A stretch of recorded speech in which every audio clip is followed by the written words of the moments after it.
Assalamualaikum warahmatullahi wabarakatuh. Baik, pada kesempatan kali ini saya akan mempresentasikan hasil proposal yang saya buat untuk memenuhi salah satu tugas, yakni metodologi penelitian hukum. Proposal yang saya buat yaitu pembatalan perkawinan karena kawin paksa, putusan Pengadilan Agama Lolak, perkara nomor 42 PDTG 2023 Pengadilan Agama Lolak. Baik, yang saya cantumkan di dalam latar belakang ini ialah duduk perkara yang terjadi di Kecamatan Bilalang, Kabupaten Bolang Mongondo, yaitu seorang pria dipaksa menikahi seorang wanita karena adanya paksaan dari si pihak wanita dan juga keluarga dari wanita tersebut.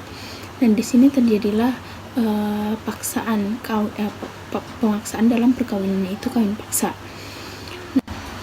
Nah, pembatalan perkawinan juga termasuk dalam salah satu keputusan pengadilan, yaitu terdapat pada pasal 38 Undang-Undang Nomor 1 Tahun 1974 yang menyatakan bahwa keputusan pengadilan merupakan salah satu kategori dalam pembatalan termasuk dalam pembatalan perkawinan. Dan juga pada pasal 71 huruf F Kompilasi Hukum Islam menyatakan bahwa suatu perkawinan dapat dibatalkan apabila perkawinan dilaksanakan dengan adanya paksaan. Nah, Hakim Pengadilan Agama Lolak mengabulkan permohonan pembatalan perkawinan tersebut bahwa pembatalan perkawinan diajukan oleh pemohon karena adanya paksaan dan ancaman dari pihak termohon, dan setelah menikah terjadi ketidakharmonisan atau ketidakakuran antara suami dan istri dalam rumah tangga dan tidak lagi tinggal satu atap. Pada identifikasi dan batasan masalah, saya ingin mengetahui tentang pelaksanaan pembatalan perkawinan yang dilakukan di Pengadilan Agama Lolak. Batasan masalah yang saya buat yaitu di Pengadilan Agama Lolak, dan identifikasi masalah yang ingin saya ketahui ialah mengapa majelis hakim mengabulkan permohonan perkawinan tersebut dan faktor apa yang menjadi alasan dikabulkannya pembatalan perkawinan tersebut. Rumusan masalah yang saya ambil kali ini ialah bagaimana unsur ancaman dan paksaan yang terdapat pada pasal-pasal tersebut. Nah, karena pemaksaan perkawinan merupakan tindak pidana kekerasan seksual, bagaimana sehingga Majelis Hakim Pengadilan Agama Lolak mengabulkan permohonan pembatalan perkawinan tersebut. Tujuan penelitian. Yang menjadi tujuan penelitian saya kali ini adalah untuk mengetahui unsur paksaan dan unsur ancaman pada pasal-pasal tersebut yang menjadi perkara pada nomor 42 PDTG 2023 Pengadilan Agama Lolak. Manfaat penelitian. Manfaat penelitian yang di sini adalah terdapat dua manfaat penelitian, yaitu manfaat penelitian teoritis dan juga manfaat penelitian praktis. Manfaat teoritis. Nah, manfaat teoritis ini diharapkan untuk dapat memberikan suatu pemikiran terbaru bagi mahasiswa Institut Agama Islam IAIN Manado atau mahasiswa lainnya, terkhususnya Awalus Syahsiah dalam penanganan pembatalan perkawinan karena kawin paksa, dan juga untuk memberikan bimbingan dan penerangan terhadap pembatalan perkawinan tersebut. Manfaat praktis. Yang menjadi manfaat praktis ialah untuk memenuhi salah satu syarat memperoleh gelar sarjana program studi Awalus Syahsiah, karena pada kesempatan kali ini saya membuat tugas dalam proposal, yaitu untuk memenuhi salah satu tugas proposal saya. Selain itu, diharapkan dapat meningkatkan penalaran, keluasan wawasan serta kemampuan pemahaman penulis saya tentang hukum pembatalan perkawinan di kalangan masyarakat. Yang kedua yaitu manfaat bagi masyarakat. Dengan hasil penelitian ini diharapkan dapat memberikan pengetahuan yang berharga kepada masyarakat sebagai pembaca tentang bagaimana aturan-aturan dalam hukum Islam mengenai pembatalan perkawinan yang terjadi di dalam kalangan masyarakat. Definisi operasional yang pertama yaitu tentang pembatalan. Pembatalan yakni fasak, mengakhiri berlakunya sesuatu yang terjadi sebelumnya.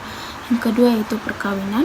Perkawinan merupakan ikatan lahir batin antara seorang pria dengan seorang wanita sebagai suami istri dengan tujuan membentuk keluarga atau rumah tangga yang bahagia dan kekal berdasarkan ketuhanan Yang Maha Esa dan juga sakinah mawaddah warahmah. Dan yang ketiga yaitu kawin. Kawin merupakan kegiatan yang dimaksudkan untuk membentuk keluarga dengan sebagai ikatan yang sah menurut hukum. Yang keempat yaitu paksa, merupakan pekerjaan atau sesuatu yang diharuskan walaupun tidak mau. Penelitian terdahulu. Ada dua penelitian terdahulu yang menjadi acuan saya pada pembuatan proposal kali ini, yakni yang pertama itu Muhammad Basori SR, yakni ia mengemukakan bahwa yang terdapat dalam proposalnya, dalam proposal skripsinya, yaitu pada putusannya ini adanya paksaan untuk segera menikah tetapi pemohon dan termohon tidak saling mencintai satu sama lain dan menikah karena dijodohkan orang tua dan sebagai rasa hormat terhadap orang tua. Dan yang kedua yaitu Kumala. Kumala mengatakan bahwa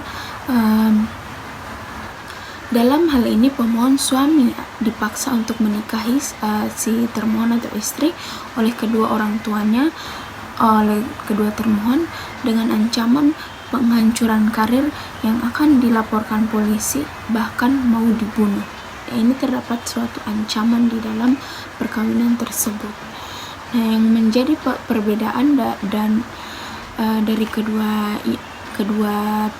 proposal skripsi yang terdahulu ini dengan punya saya, yaitu terdapat pada konflik yang terjadi di dalam putusan tersebut, di dalam perkara tersebut, dan juga tempat terjadinya atau wilayah daerah lokasi terjadinya pembatalan perkawinan tersebut. Nah, yang menjadi kerangka teori saya yakni ialah pembatalan, yakni pengertian pembatalan. Yang kedua perkawinan, yakni pengertian perkawinan secara umum, perkawinan menurut hukum Islam, perkawinan menurut hukum adat, rukun dan syarat sah perkawinan, dasar hukum perkawinan. Dan yang ketiga yakni paksaan, dan yaitu pengertian paksaan. Metode penelitian yakni yang pertama jenis dan lokasi penelitian. Jenisnya itu penelitian lapangan. Lokasi penelitian yang saya ambil yaitu Pengadilan Agama Lola. Yang kedua yaitu metode pendekatan. Metode pendekatan yang saya pakai yaitu kualitatif dengan jenis empiris. Yang ketiga jenis dan sumber data yaitu primer dan sekunder. Yang keempat teknik pengumpulan data, ini sebagai wawancara, observasi, dan dokumentasi. Yang kelima, metode analisis. Metode analisis yang saya pakai yaitu mencari dan menata secara sistematis catatan hasil observasi, wawancara, dan lainnya untuk meningkatkan pemahaman peneliti tentang kasus yang diteliti dan menyajikan sebagai temuan bagi orang lain. Yakni sistematika penulisan. Sistematika penulisan yaitu terdapat 5 bab. Pada bab pertama yaitu berisi pendahuluan. Dalam bab pertama akan dibahas mengenai latar belakang, rumusan masalah, tujuan penulis, manfaat penelitian, definisi operasional, metode penelitian, dan sistematika penulisan. Pada bab 2 berisi pembahasan tentang kerangka teori dan konsep-konsep yang berhubungan dengan judul penelitian serta tinjauan pustaka. Yang ketiga berisi tentang pembahasan mengenai metode penelitian yang digunakan peneliti. Yang keempat yaitu berisi pembahasan hasil penelitian yang menjawab pertanyaan-pertanyaan yang tertulis pada rumusan masalah. Yang kelima yaitu berisi bagian penutup yang terdiri dari kesimpulan tentang hasil penelitian berdasarkan informasi yang diterima serta saran dari penulis. Baik, mungkin itu saja video singkat tentang hasil tugas saya pada kali ini. Terima kasih setelah menonton video saya. Assalamualaikum warahmatullahi wabarakatuh.